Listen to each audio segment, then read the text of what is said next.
Yeah, man, that was a banger, mate. Bit of Guns and motherfucking Roses. That's when you know a band is pretty special, when you can just click a random tune and you know it's going to be at least aye. Right. Now, In Treatment, man, one of my favourite television series of all time, and about 3 other people on the planet know it exists, and all 3 of them think it's arguably the best TV show of all time. If you like drama, then it don't get much better. And this is out of context, but it doesn't matter. Basically, this is later on in the show. The main character is a therapist, but he needs his own therapist as well. So but he met this new therapist, basically, who he was with an old therapist for about 20 years, and she fucked him over somehow. So now he's got a new therapist, and she's a lot younger than him, and he thinks she's like being patronising and stuff, and he thinks, I know what I'm talking about better than you, mate, you know what I mean? But she's actually smarter than he thinks, man. He starts to respect her a little bit here. It's really interesting stuff. Let's go.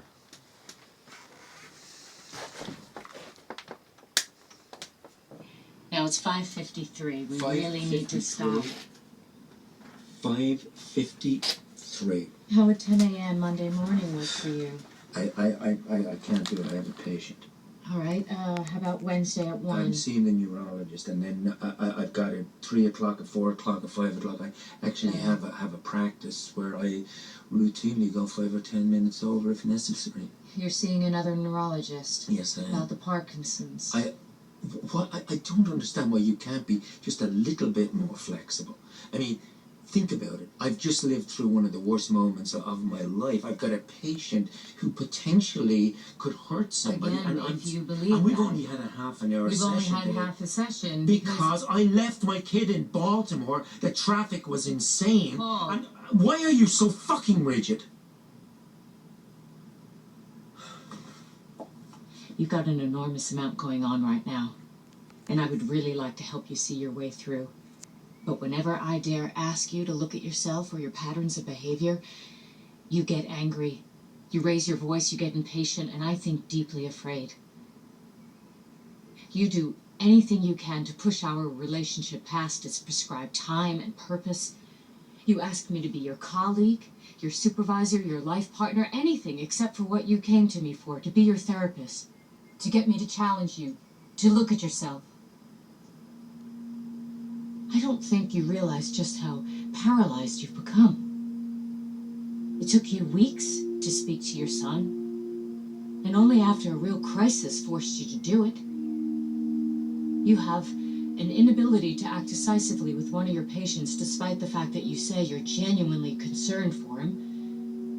You have doubts about your current relationship, which you've done nothing about, and you've convinced yourself you have a debilitating disease despite medical opinions to the contrary. Now, I would really like to help you see your way through, but I cannot do it alone, and I will not do it past 5:50. Now, I really urge you to come see me twice next week. I'm unable to do that. All right, then. For now, we need to stop.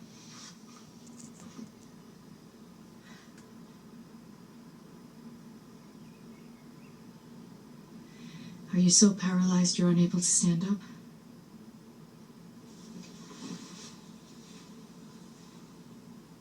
I'm standing. And I'm leaving.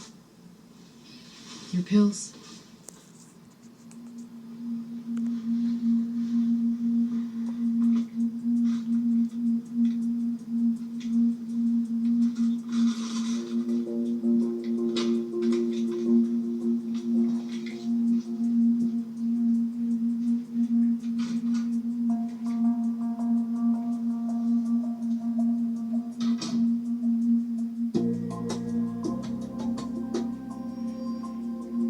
Must see TV, man. Do it the old-fashioned way and just fucking nick it. I don't know how it works. I don't know how to download Dick, but you won't find it on Netflix. I don't think you can get HBO. I'm only of my American supermodel friends, because I don't really know any American dudes. I only know women that look like porn stars. Dig it, man. It's fucking really good show, mate.